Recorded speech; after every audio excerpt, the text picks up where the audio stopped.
Good evening, and it's an absolute pleasure to be moderating this stellar panel. Uh, we meet at a time, gentlemen, when the city is playing host to the B20, and the G20 meeting is also going to happen uh, early next month.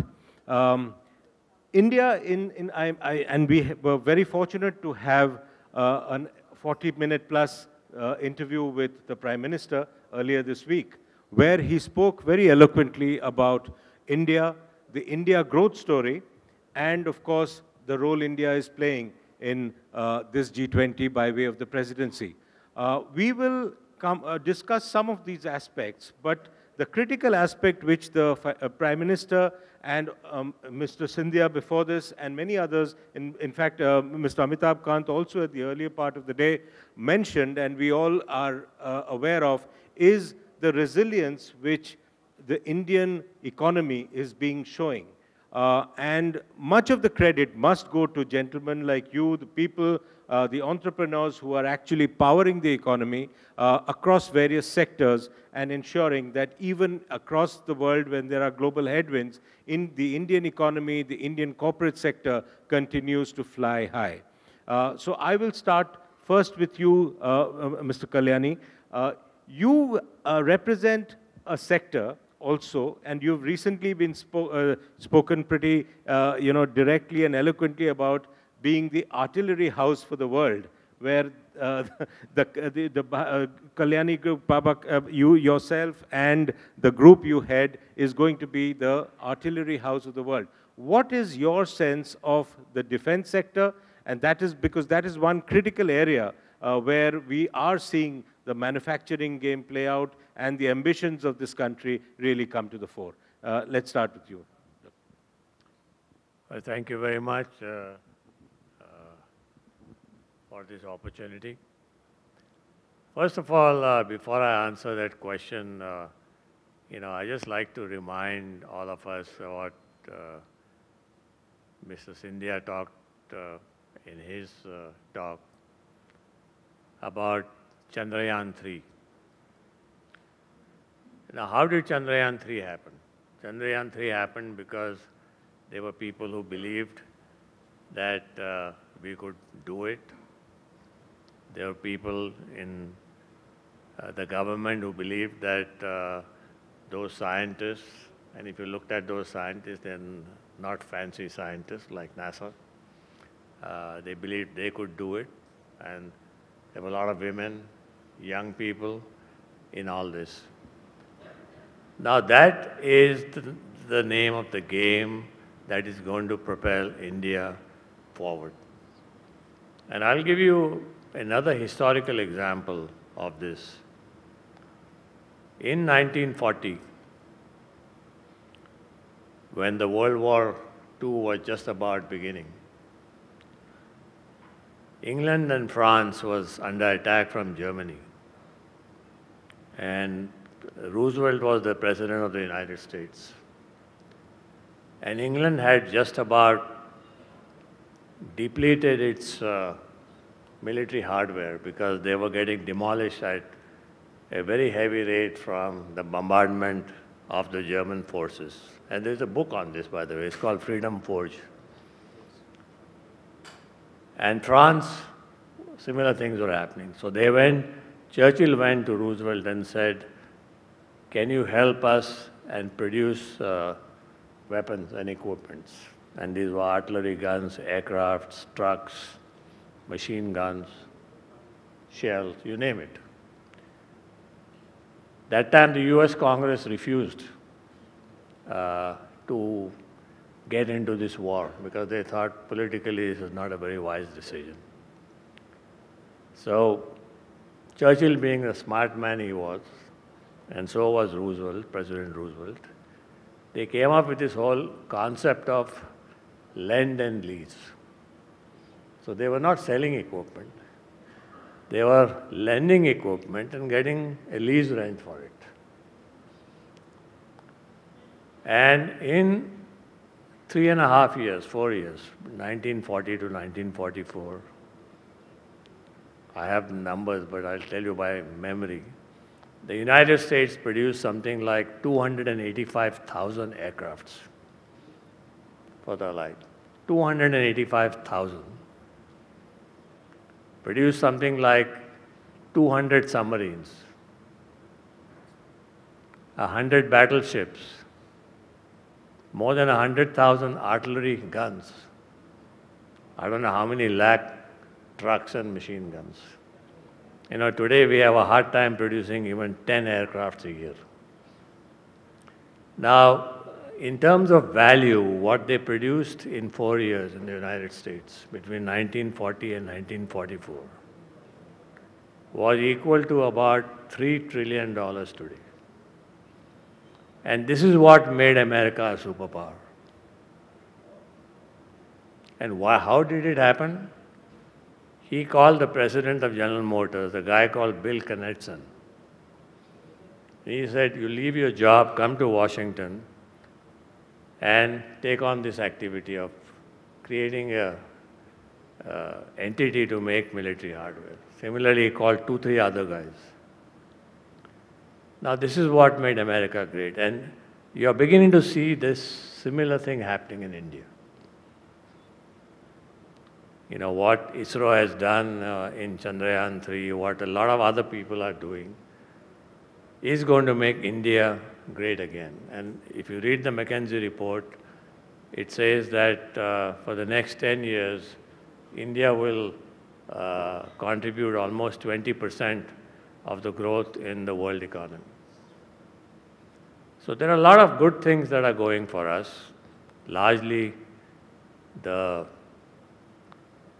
young population that India has, the education system that India has, the entrepreneurship capability that India has, and of course, tremendously strong political leadership that India has today.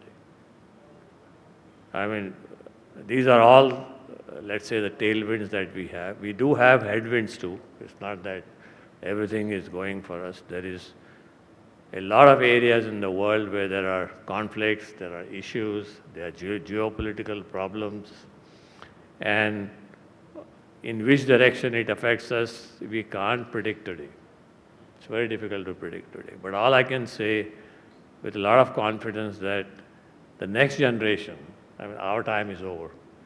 The next generation has tremendous capability and the will to do a lot of things. And this is what will propel India forward. Mr. Reddy, talking about the next generation, Mr. Kalyani very eloquently talked about the whole defense story and how it can actually power a country's entire ambition for decades. But equally, we have the IT story, which is a sector you belong to. How do you think the whole resilience story has been playing out at a time when global headwinds have been hitting us regularly, including in the IT sector? The global markets are looking challenging. What exactly do you think is powering the Indian ambition in the IT sector? First, let me thank you for inviting me for your event this evening. I think first I'd like to paraphrase that this industry, which is being so strongly being called as IT, information technology, is no longer information technology. It has morphed itself to be a technology industry. When was it called as information technology? Was when information was aggregated together by computers and provided as reports to people for them to take decisions. Fast forward now, where we live at this point of time, what we find is it's not you're gathering information, then aggregating together and bringing it for decision making. It's real time, and in many instances, technology itself is helping you taking the decisions. Or I'll probably rephrase it further, that technology itself takes its own decisions. So where are we at this point of time is that, as Mr. Baba Kalyani said, we have got onto the moon, enormous amount of belief in ourselves, there's no denying it all. Coupled with that is the environment that got created, be it infrastructure, it is education, it's entrepreneurship, all these have happened. But equally important is that we are at a point of time in the world where technology is at its best. I keep joking with people that I wish I was born now compared to when I was born. Primarily because the pace at which the change is coming in, which is opening up so many opportunities, is something which was not imaginable. In the past, we were collecting for information. The technology was used, information technology it was. Now, you can name any industry that you can think about, and I'll tell you how technology is playing a very important role in it. Whether it's agriculture, whether it is logistics, or healthcare, education, you name it. So what we are therefore seeing is that this industry will not slow down. This industry has to re-morph itself, revitalize itself to address the new reality that's there. A reality which is being driven by technology, which will continue to change at a pace never been experienced in the past. So which effectively would mean that we will see more amount of changes, which is effectively meaning that we need to have organizations which are agile, organizations which are continuously learning, organizations which are innovative. And I think today the good news is that this $250 billion IT industry is very really embracing this new reality of addressing the market which is much larger, but with newer dimensions that are there. So I'm very confident that this industry will continue to grow. Our forecast right now is it will continue to grow at a CAGR of 10% on a base which is very large at $250 billion. But Mr. Reddy, to counter your comment on growth of the industry, there are global headwinds which are also going to affect the industry because it's ultimately an industry which is global. How does the sector, then technology sector, counter that? I think there are two things that are there. One is that we are seeing one very positive development, that is the Indian market is opening up. Till now, the usage of technology in India was very, very poor. And there were also reasons why these large IT companies did not address the Indian market. Given, there was so much of hassles associated with doing business in India, cost of doing business, and so on and so forth. Whereas now, that has opened up in a big way. The digital transformation. Digital transformation that's happening. And digital transformation, you took words out of my mouth, is happening all around the world. And therefore, we're not still seeing it so clearly, but it is opening up several other industries rather than the very traditional industries like BFSI. BFSI was banking, finance, insurance, was 30% of our addressable market. Whereas now, we think even agriculture will have at least 5% of the addressable market. That transformation, we think, right now, you talk about headwinds is also because of some of the automation that's happening. But I think every time that you had a big leap in technology, certainly it took time to settle. Once it settles down, we'll see that big push back again. So the average growth rate is what I'm saying is about 10%. Mr. Mehta, you actually represent a company which is magical in the truest sense. It's really a story which stands for resilience and actually a symbol of the Indian story across the world. It's a pride of India. What do you think? How do you think Amul as a cooperative, as a company, has re-engineered itself over the years? And what do you think needs to be done as the whole ecosystem around you changes? Okay. To talk about the future, one has to go back to the past. Yes. And let's rewind just 50 years back. Let's go back to the first issue of India Today, which came sometime in 1975. The cover page of the first cover page of the India Today magazine had a woman in a gungat. It also had a story on the White Revolution. That's the time when India's White Revolution began. And over the last 50 years, we've seen India becoming the largest producer of milk in the world.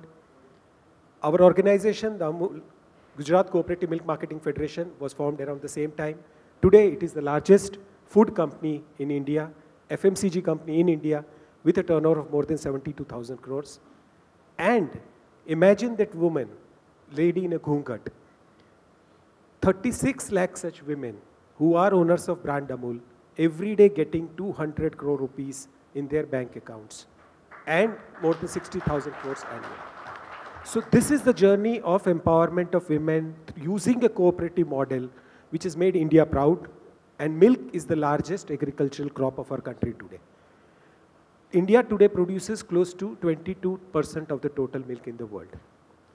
After 10 years, it will be about 33%.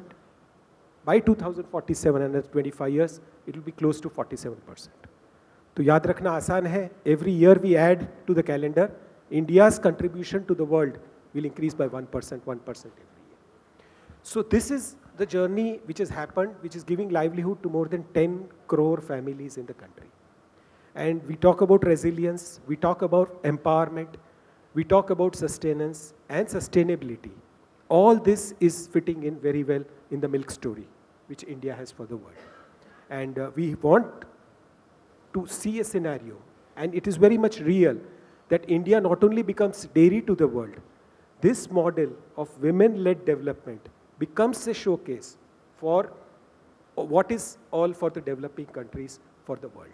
And this is where Amul comes in to play a role, not only building the brand India, brand Amul around the world, but also the model of development using the cooperatives to be a showcase for all the South-South developing countries of the world. And this is the opportunity we see for our farmers and for our country to rise and shine in the times to come. I think women-led development is also a very key part of the G20 agenda. The Prime Minister spoke about it also in our interview the other day. I think that's very important what you said, because the cooperative model, much like the DPI, which is sort of a gold standard for the world, can be a gold standard for the rest of the world to emulate, and with a women-led centricity around that. Mr. Kalyani, I come back to you. What do you think, you spoke about the journey of countries through defense and etc. But what I want to know is, how do you see the entrepreneurship ecosystem playing out? You've been one of the foremost entrepreneurs of this country. How do you see the entrepreneurship ecosystem now shaping up? And what do you see as the sort of future trajectory on that front? You know, with the average age of our population being close to 30 years or so, with the number of young people that come out of universities and educational institutions, and with the kind of opportunities that are made available by platforms which the government has built. I gave one example. You talked about the UPI. UPI is not just a gold standard. UPI is a platform that has been built by the government that is available to millions of Indians to build a business without any cost. Because if you didn't have the UPI platform and you wanted to build a fintech business, even a small fintech business, you would have to spend a huge amount of money upfront to build that business. Today you can do it for free. So, this whole concept and what Mr. Reddy talked about, technology, we are just entering the whole age of artificial intelligence.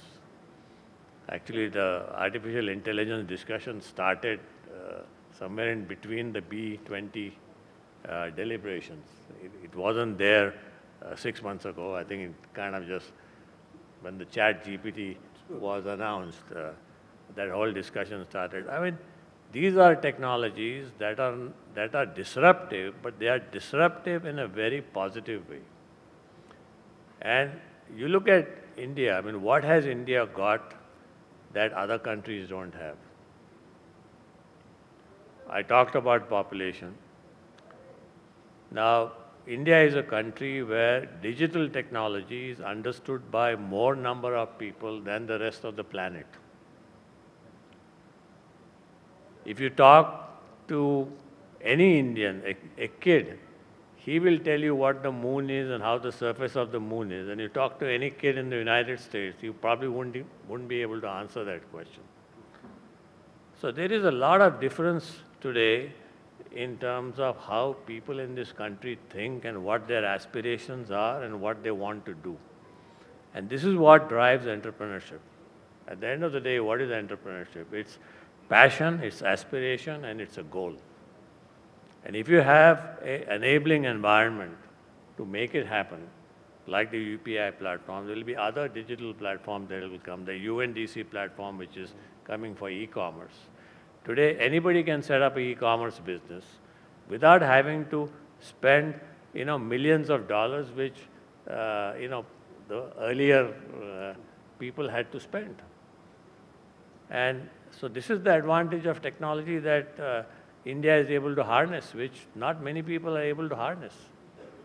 But Mr. Reddy, to take off from the issue of entrepreneurship and also the new sectors which are coming up, I think one area which I would like you to dwell a moment on and discuss with us is that of skilling. And I'll come to Mr. Kalyani and Mr. Mehta also on that aspect, because when we talk about new technologies in particular, the way you use technology, one area is skilling. There are several jobs which are needed to be provided, and the jobs have to find the right kind of people to do them. So how does that challenge play out, and can it, you think, pose a serious challenge for a country like India in its journey to 2047?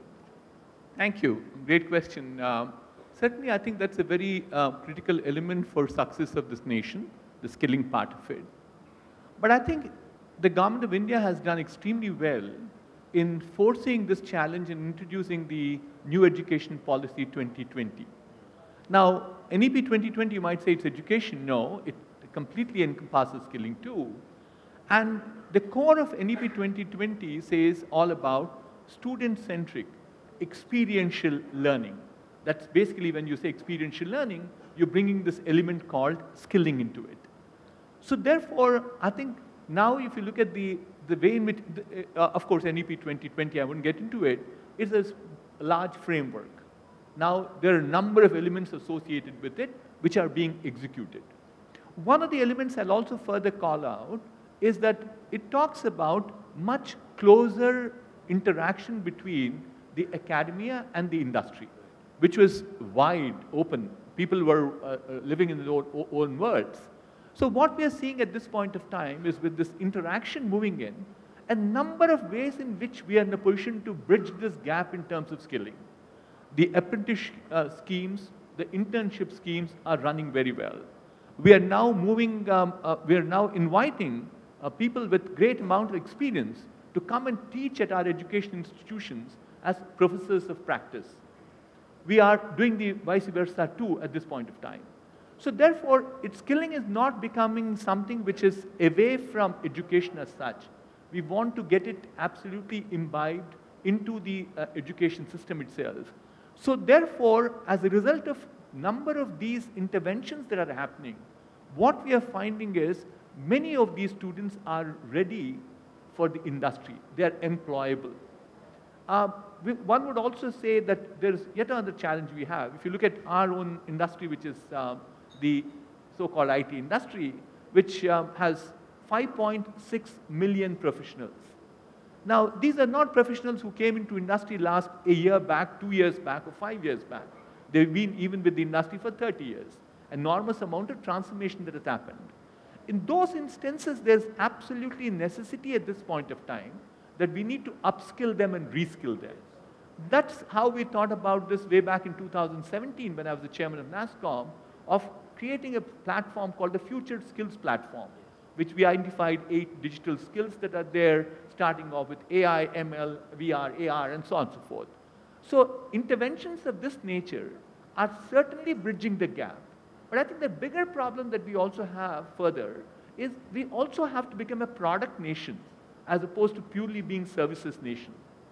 Those skills are far different from what we see as services. And that has to now, which means that the intensity of knowledge within the individual has to go up. That intervention is happening at the education level. It is to be in the college system. Or one more step behind it, I'll stop with that, is also innovation to come by. And innovation is also now becoming an integral part of the schooling system, the higher education, and thereafter coming into the industry. Mr. Kalyani and Mr. Mehta, closing comments on the road ahead. Mr. Kalyani, you go first. The road to 2047, the key challenges as you see it, and what is your thoughts on those? The road ahead to 2047 is simple in terms of definition, quite complex in terms of making it happen. Simple in terms of definition is we want to be a high-income country, high per capita income country, not a low, not a 5,000 rupee per capita country, because we have a large population. You multiply that, you'll still have a big number. We need to do things what Mr. Reddy talked about, products. And there are many areas, and I'll give you just a couple of examples which are in the news every day nowadays. Semiconductors.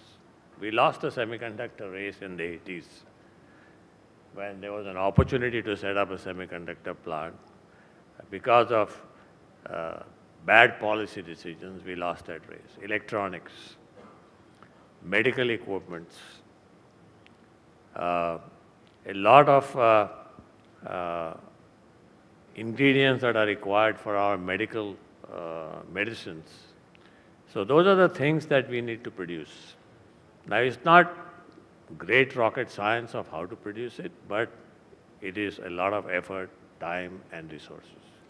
Amul, already getting into the product thing with your other newer products which you've added to your core product of dairy, Mr. Mehta? Yes, couple of things which will become more important for us. I mean, 20, 30 years back, we were talking about atta dal chawal. Now we are talking about tomatoes and pyaj. And future we'll be talking about protein, carbs, fats, calories and all that. And that's where milk as a superfood will play a very, very important role. And dairy becomes a very important source of nutrition. The other part we mentioned is organics. And I would go back to Ms. Kalipuri, who asked a question in the earlier session, whether we can live longer and longer enough. We can't live long enough if we are eating food with pesticides, food made with chemical fertilizers. And that's why Amul has got into the space of organics. We are trying to connect the producers who want to produce organic items, democratize organic, make it available to consumers in a variety of form at an affordable price so that India becomes a healthier nation. And an organic and strong growth path for India as well, yes, to 2047. Absolutely. Thank you, sir. Thank you very much, gentlemen. That's really been a pleasure discussing this.